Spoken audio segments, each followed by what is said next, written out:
All right, good day to you, ladies and gentlemen. My name is Anes Wamboye, and we're going to be talking about victory over sexual sin. Now, this is something I'm very passionate about because I was addicted to pornography and masturbation for a very long time as a follower of Jesus Christ, and I kept crying, saying, Lord, help me. How do I get out? How do I receive freedom? Because when I was struggling, I couldn't pray. I was so discouraged. I didn't want to go for fellowship. I was afraid that if I told anyone, I would be judged. I was afraid of coming out and just telling guys, hey, guys, this is my struggle, and I didn't know how to deal with it. And I know there are many believers out there who are saying, hey, Anes, I'm stuck in the same thing. How do I experience victory over pornography, over masturbation, over fornication, over addictions like this that weigh me down?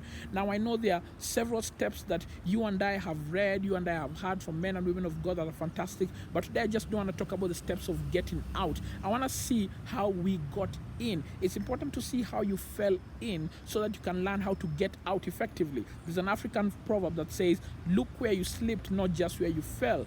Well, it's not biblical, but it's got some profound truth in it by saying, when analyzing the problems that ravage us, we must not merely seek to get out, we must also try and ask ourselves, how did we get in? Because if we understand how we got in, when we get out, we'll not get in again. And so I'm going to point out 3 areas in which believers need to focus on as far as getting victory over sexual sin is concerned, in order for them to be victorious. And these are 3 areas that I personally overlooked when I was a believer, when I was struggling porn, when I was struggling masturbation, and I pass them on to you, hoping that you will experience the freedom that I never had, the freedom that I could have had at an earlier stage in my life. I pray that you get this at an early stage. And so the 3 things are: 1, a poor understanding of sex; number 2, a poor understanding of the gospel; and number 3, a lack of joy. 3 things. So let's shoot. Number 1, a poor understanding of sex. When I was struggling with pornography and masturbation, I had this faint idea, this lie at the back of my mind that came, I believe, from Satan, that you need to do everything because God is going to curtail your joy. You're not going to have you're not going to have fun. If you go with God's plan, God is going to hold back. And so enjoy the porn, enjoy the masturbation. After all, God's gift of sex it's boring, it's dull, it is useless. And that's why I have questions like, oh, how far is too far?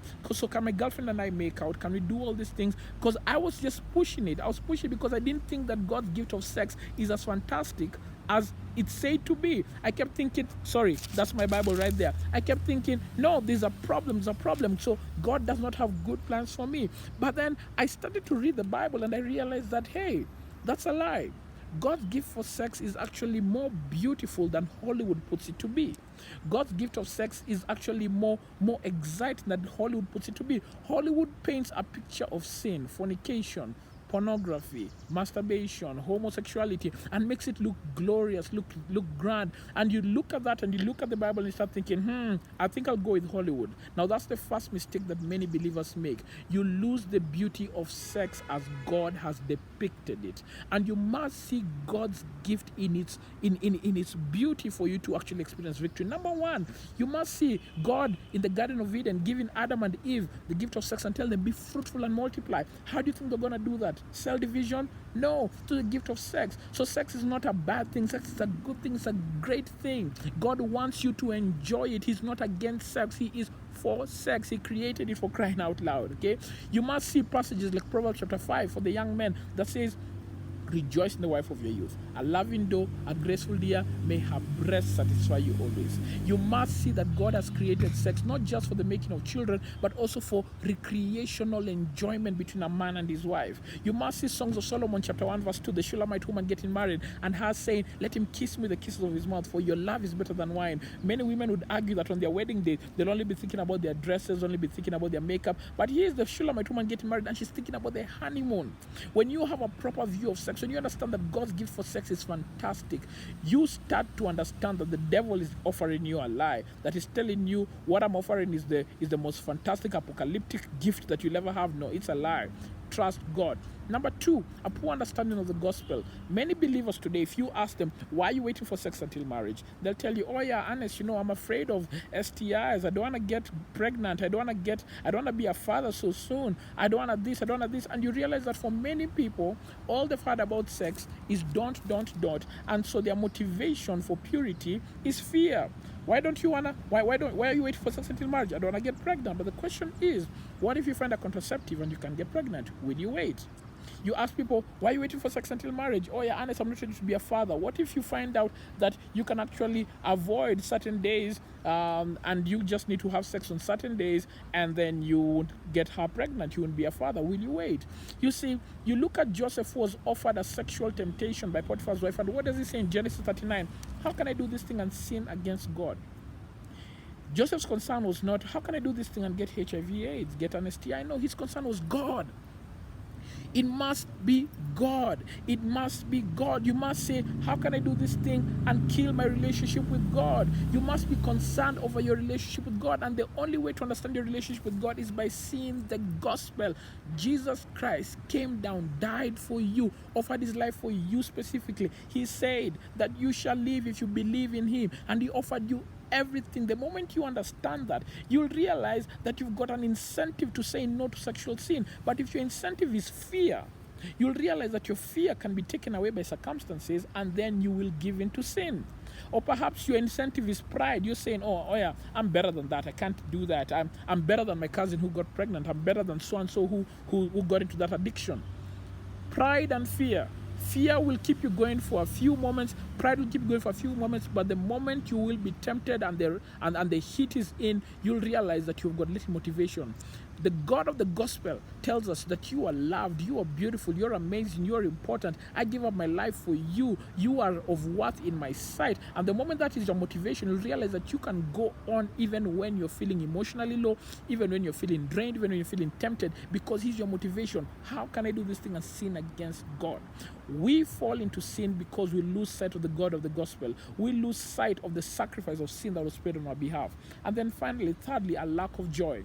When I was struggling pornography and masturbation, I ran to it because I was looking for something to satisfy me. I was looking for joy. I realized when I was anxious, depressed, stressed, that's when I'd go to porn and masturbation. It was some sort of relief, some sort of drug. And there are many believers out there who, when emotionally low, when downcast, when fearful, when doubtful, when going through some kind of emotional low, they run to pornography. Why? Because they're looking for something to uplift them. They're looking for some sort of joy.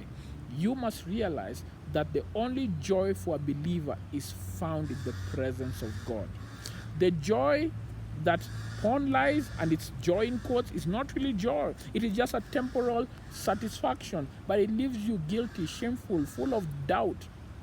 The joy that God gives, he says, rivers of living water will flow from us. Where is your joy as a believer? Have you misplaced your sense of joy? If your joy is found in money, you will realize the day there's no money, you will be depressed and you will run to porn, you'll run to masturbation. When your joy is in the approval of men, the day men disapprove of you, you'll realize that your joy is low and you'll run to porn and masturbation to get that form of satisfaction. What is your joy? Where is your joy located? Because your joy, the location of your joy is the location of your God. If Christ is your joy, you'll realize that your joy can actually withstand drought. Your joy can withstand spiritual drought. Your joy can withstand emotional drought. Your joy can withstand all these low moments of your life and overcome. But if your joy is not in Christ, your joy will be up and down, up and down, up and down. And it's not really joy. It's just happiness, temporal bits of it. Here today you're up, the next day you're down. And that will cause you to resort to something else to give you joy. And for many believers, the devil entices them and tells them that joy you're seeking, you'll find it in fornication, you'll find it in masturbation, you'll find it in pornography.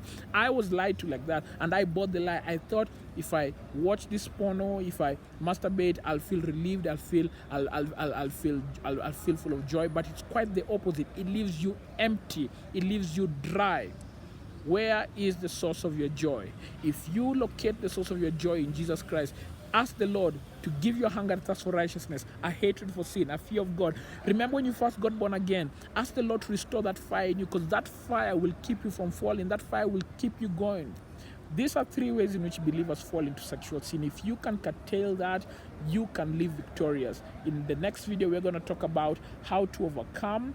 Once you're in it, we're going to look at steps to get out of sexual sin. Once our joy is intact, once we understand the gospel, and once we understand that sex is a beautiful gift given to us from God. My name is Ernest Wamboye, and I'll catch you next time. Thank you very much.